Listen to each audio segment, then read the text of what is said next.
প্রিয় 11 এর ছাত্রছাত্রীরা, তোমরা যারা সবেমাত্র মাধ্যমিক পাস করে 11-এ ভর্তি হয়েছো, যারা রাষ্ট্রবিজ্ঞান নিয়ে পড়াশোনা করছো, তাদের রাষ্ট্রবিজ্ঞানের প্রথম অধ্যায়ের যে প্রশ্নগুলো পরীক্ষায় পড়বে সেগুলো তো দিয়ে দিয়েছি প্রথম ভিডিওতে। এটা দ্বিতীয় ভিডিও। দ্বিতীয়, তৃতীয় আর চতুর্থ 3টি অধ্যায়ের উপরে প্রশ্নগুলো কি কি পরীক্ষায় পড়বে সেগুলো তোমাদের তুলে ধরছি। তোমরা এগুলো করলে সমস্ত প্রশ্ন হুবহু জানা পেয়ে যাবে। আমি সাধন স্যার তোমাদের জন্য এই ভিডিওটা তৈরি করছি। তোমরা দেখার পরে ভিডিওতে একটা লাইক করো, ঠিক আছে? দেখে নাও দ্বিতীয় অধ্যায়, রাষ্ট্র সংজ্ঞা এবং বৈশিষ্ট্য।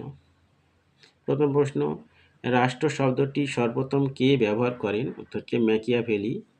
রাষ্ট্রের সর্বাপেক্ষা গ্রহণযোগ্য সংজ্ঞা কে প্রদান করেছেন? গার্নার। সিভিটাস কি? প্রাচীন রোমের নগররাষ্ট্র। পলিস কি? গ্রিসের নগররাষ্ট্র। পরের প্রশ্ন, রাষ্ট্র শ্রেণীশাসনের যন্ত্র কথাটি কে বলেছেন? Karl Marx.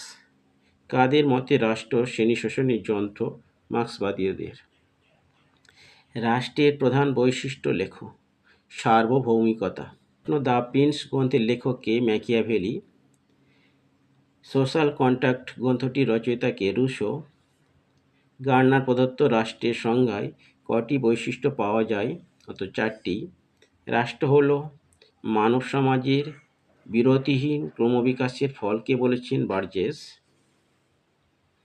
অন্যান্য সংগঠন থেকে রাষ্ট্রের পৃথকীকরণের ভিত্তি কি? সার্বভৌমত্ব। ক্ষুদ্র রাষ্ট্র পাপের প্রতীক কে বলেছেন? টিক্সকে। পরের প্রশ্ন, রাষ্ট্রের প্রাণ কাকে বলে? সার্বভৌমিকতা। পরের প্রশ্ন, রাষ্ট্রের কোন উপাদানকে মস্তিষ্ক বলা হয়? সরকার। পরের প্রশ্ন, কে সর্বপ্রথম আধুনিক অর্থে রাষ্ট্র কথাটি ব্যবহার করেছিলেন? উত্তর হচ্ছে ম্যাকিয়াভেলি। পরের প্রশ্ন, কোন গ্রন্থে ম্যাকিয়াভেলি রাষ্ট্র কথাটি ব্যবহার করেন? উত্তর দ্য প্রিন্স। পরের প্রশ্ন, রাষ্ট্র হলো মর্তের ঈশ্বরের পদচারণ বা পদক্ষেপ হতে পারে, কে বলেছেন? উত্তর হচ্ছে হেগেল। রাজনৈতিক সার্বভৌমত্বের প্রধান প্রবক্তা কে? John Locke. আধুনিক সামাজিক সৌধের শীর্ষবিন্দু হলো রাষ্ট্র, কে বলেছেন? বোঁদা। রাষ্ট্রের বাহু কি? উত্তর হচ্ছে ভূখণ্ড। নির্দিষ্ট ভূখণ্ড রাষ্ট্রের আবশ্যিক উপাদান নয়, কে বলেছেন? সিলি। মস্তিষ্ক যেমন জীবদেহের পরিচালক, তেমন রাষ্ট্রের পরিচালক কে? উত্তর হচ্ছে সরকার। পরের প্রশ্ন, কোনো নির্দিষ্ট ভূখণ্ডে আইন প্রতিষ্ঠার জন্য সংগঠিত জনসমষ্টি হলো রাষ্ট্র, কে বলেছেন? Widow Wilson. পরের প্রশ্ন, এটা লাস্ট প্রশ্ন এই অধ্যায়ের, আমি রাষ্ট্র কে বলেছেন? চতুর্দশ লুই। তাহলে দ্বিতীয় অধ্যায়তে 25টা প্রশ্ন দিলাম। তৃতীয় অধ্যায়, নাগরিকতা। দেখে নাও কী কী প্রশ্ন আছে। একটি রাষ্ট্রের স্থায়ী বাসিন্দা কারা? উত্তর হচ্ছে নাগরিক। নাগরিক বলতে কি বোঝো? কোনো একটি রাষ্ট্র স্থায়ীভাবে বসবাসকারী, রাষ্ট্রের প্রতি আনুগত্য প্রদর্শনকারী ব্যক্তি। পরের প্রশ্ন, ভারতে বসবাসকারী একজন ইংরেজ কি? উত্তর হচ্ছে বিদেশি। নাগরিকতা অর্জনের দুটি পদ্ধতি কি কি? একটা হচ্ছে জন্মসূত্রে পাওয়া আর একটা অনুমোদন দ্বারা। পরের প্রশ্ন, অনুমোদন সিদ্ধ নাগরিক মার্কিন যুক্তরাষ্ট্রের রাষ্ট্রপতি হতে পারে কি? উত্তর হচ্ছে না। ভারতের সংবিধান কত নম্বর ধারায় নাগরিক সম্পর্কে লেখা আছে? উত্তর হচ্ছে 5 থেকে 11 নম্বর ধারাতে নাগরিকদের সম্বন্ধে লেখা আছে। 7 প্রশ্ন, ভারতে কিরূপ নাগরিকতা আছে? উত্তর 1 নাগরিকত্ব। বিদেশিরা কোন অধিকারটি ভোগ করে না? উত্তর হচ্ছে রাজনৈতিক অধিকার। পরের প্রশ্ন, জন্মসূত্রে অর্জন করা হলো নাগরিকত্বের অর্জনের কি পদ্ধতি? উত্তর হচ্ছে স্বাভাবিক পদ্ধতি। পরের প্রশ্ন, ভারত সরকার কোনো ব্যক্তির নাগরিকতা লোপ ঘটাতে পারে কতদিন ভারতে অনুপস্থিত থাকলে? উত্তর হচ্ছে উপযুক্ত কারণ ছাড়া 7 বছরের বেশি। 7 বছরের বেশি যদি থাকে তাহলে। পরের প্রশ্ন, ভারতীয় নাগরিকতা লাভের জন্য আবেদনকারীকে কত বছর ভারতে স্থায়ীভাবে বসবাস করতে হবে? উত্তর 7 বছর। পরের প্রশ্ন, ভারতীয় পার্লামেন্টের নাগরিকতা আইন প্রণয়ন করে কবে? উত্তর হচ্ছে 1955 সালে। নাগরিক শব্দের প্রথম উদ্ভব ঘটে কোথায়? উত্তর গ্রিসে। স্বাভাবিক নাগরিক কাদের বলা হয়? যারা জন্মসূত্রে নাগরিকত্ব অর্জন করে। দ্বৈত নাগরিকত্ব কোন দেশে দেখা যায়? উত্তর হচ্ছে মার্কিন যুক্তরাষ্ট্রে। ভারতে প্রথম নাগরিক কাকে বলা হয়? রাষ্ট্রপতিকে।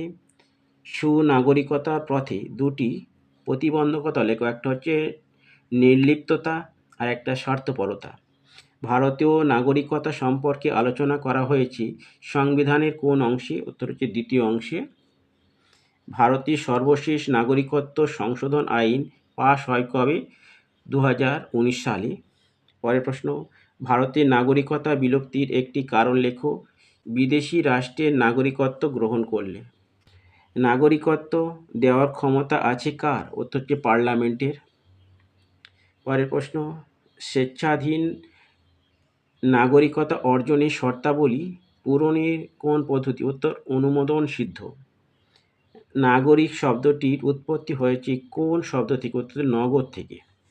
কেবলমাত্র মার্কিন যুক্তরাষ্ট্রের রাষ্ট্রপতি হতে পারে কারা? জন্মসূত্রের নাগরিকরা। যারা মার্কিন যুক্তরাষ্ট্রের জন্মসূত্রের নাগরিক তারা। ভারতে পূর্ণ নাগরিকত্ব অর্জন করার যায় কত বছর বয়সে? 18 বছর বয়সে। কোনো জাতি তার যোগ্যতা অনুযায়ী সরকার পায়, কে বলেছেন? ভলতেয়ার। একই ব্যক্তি একই সঙ্গে কটি রাষ্ট্রের নাগরিক হতে পারে? উত্তর হচ্ছে একটি। নাগরিকদের পক্ষে ভোটদান বাধ্যতামূলক কোন দেশে? উত্তর হচ্ছে সুইজারল্যান্ড। পরে প্রশ্ন, নাগরিকের প্রথম সংজ্ঞা কে দিয়েছেন? উত্তর হচ্ছে অ্যারিস্টটল। ভারতের নাগরিকত্ব আইন প্রণীত হয়েছে কবে? 1955 খ্রিস্টাব্দে। চতুর্থ অধ্যায় সংবিধান সংজ্ঞা ও প্রকার। প্রথম প্রশ্ন, এমন একটি দেশের নাম লেখো যেখানে অলিখিত সংবিধান আছে। উত্তর হচ্ছে সুইডেন আর ব্রিটেন। লিখিত ও অলিখিত সংবিধানের পার্থক্য একটা লিখতে হবে। বলছে লিখিত ও অলিখিত সংবিধানের পার্থক্য লেখো। লিখিত সংবিধান হচ্ছে অনমনীয় আর অলিখিত নমনীয়। এছাড়া 2 নম্বর পার্থক্য হতে পারে লিখিতের বেলায় বিচার বিভাগের প্রাধান্য আর অলিখিতর হচ্ছে আইন বিভাগের প্রাধান্য। পরের প্রশ্ন, সুপরিবর্তনীয় দুষ্পরিবর্তনীয় সংবিধানের একটি করে উদাহরণ দাও। সুপরিবর্তনীয় হচ্ছে গ্রেট ব্রিটেন আর দুষ্পরিবর্তনীয় মার্কিন যুক্তরাষ্ট্র। পরের প্রশ্ন, রাষ্ট্রের চরম ও সর্বোচ্চ কর্তৃপক্ষ শৃঙ্খলাবদ্ধ রূপ হলো সংবিধান। এই কথা কে বলেছেন? অ্যারিস্টটল। পৃথিবীর বৃহত্তম জটিল ও লিখিত সংবিধান কোন দেশে আছে? উত্তর হচ্ছে ভারতের সংবিধান। পৃথিবীর প্রাচীনতম ক্ষুদ্রতম ও লিখিত সংবিধান কোন দেশে? উত্তর হচ্ছে মার্কিন যুক্তরাষ্ট্রে। নীতি সম্মিলিত সংবিধান কোন দেশে? ইসরায়েল ও পাকিস্তান। পরের প্রশ্ন, সুইজারল্যান্ডের সংবিধান কীরূপ? উত্তর হচ্ছে লিখিত। ইংল্যান্ডের সংবিধান কীরূপ? অলিখিত ও সুপরিবর্তনীয়। পরের প্রশ্ন, লিখিত ও সুপরিবর্তনীয় সংবিধান কোন দেশে আছে? উত্তর হচ্ছে নিউজিল্যান্ড। পরের প্রশ্ন, সুপরিবর্তনীয় বা অলিখিত সংবিধানের প্রাধান্য থাকে সরকারের কোন বিভাগে? উত্তর হচ্ছে আইন বিভাগে। দুষ্পরিবর্তনীয় ও লিখিত সংবিধানের প্রাধান্য থাকে কোন বিভাগে? উত্তর হচ্ছে বিচার বিভাগে। গণতান্ত্রিক সংবিধান কোন দেশে আছে? উত্তর ভারতবর্ষে। একতান্ত্রিক সংবিধান কোন দেশে আছে? ফ্রান্সে। অনমনীয় সংবিধানের সুবিধা কি? স্থায়িত্ব। কোনো সংবিধান ব্রিটেনের সংবিধানের মতো অতটা সুপরিবর্তনীয় হওয়া ভালো নয়, আবার মার্কিন যুক্তরাষ্ট্রের সংবিধানের মতো অতটা দুষ্পরিবর্তনীয় হওয়া উচিত নয়, কে বলেছেন? ল্যাস্কি। লিখিত সংবিধানের একটি গুণ সুনির্দিষ্টতা। একমাত্র কোন সংবিধান অধিকারের অন্তর্ভুক্তি ঘটাতে এবং তা লঙ্ঘনের প্রতিকারের সুনিশ্চিত করতে পারে? উত্তর হচ্ছে লিখিত। দুষ্পরিবর্তনীয় সংবিধানের একটি দোষ লেখো। স্থবির ও রক্ষণশীল। দুটোর মধ্যে একটা লিখলে হবে। সংবিধান ব্যতীত রাষ্ট্র নৈরাজ্যের শাসন কে বলেছেন? জেলিনেক। কোন সংবিধানকে গতিশীল বলা হয়? সুপরিবর্তনীয় সংবিধানকে। ব্রিটেনের মহাসনদ রচিত হয় কবে? 1215 খ্রিস্টাব্দে। ভারতের সংবিধান কিরূপ? অংশত সুপরিবর্তনীয়, অংশত দুষ্পরিবর্তনীয়। পরের প্রশ্ন, মডার্ন কনস্টিটিউশন বইটি কার লেখা? উত্তর হচ্ছে কেসি হোয়ার। পরের প্রশ্ন, সংবিধান কাকে বলে? রাষ্ট্র পরিচালনার জন্য একান্তভাবে প্রয়োজনীয় মৌলিক নিয়মকানুন সমূহ সমষ্টি। কনস্টিটিউশন শব্দটি কোন লাতিন শব্দ থেকে এসেছে? কনস্টিটিউটর। সংবিধান হলো কতকগুলি প্রথা ও আইনের সমষ্টি যার মাধ্যমে রাষ্ট্রীয় জীবন নিয়ন্ত্রিত হয়। কে বলেছেন? Lord rice. সংবিধানকে রাষ্ট্রের মৌলিক আইন কে বলেছেন? কুলি। পরের প্রশ্ন, সংবিধান হলো ক্ষমতা ও সম্পর্কের আত্মকাহিনী। কে বলেছেন? ফাইনার।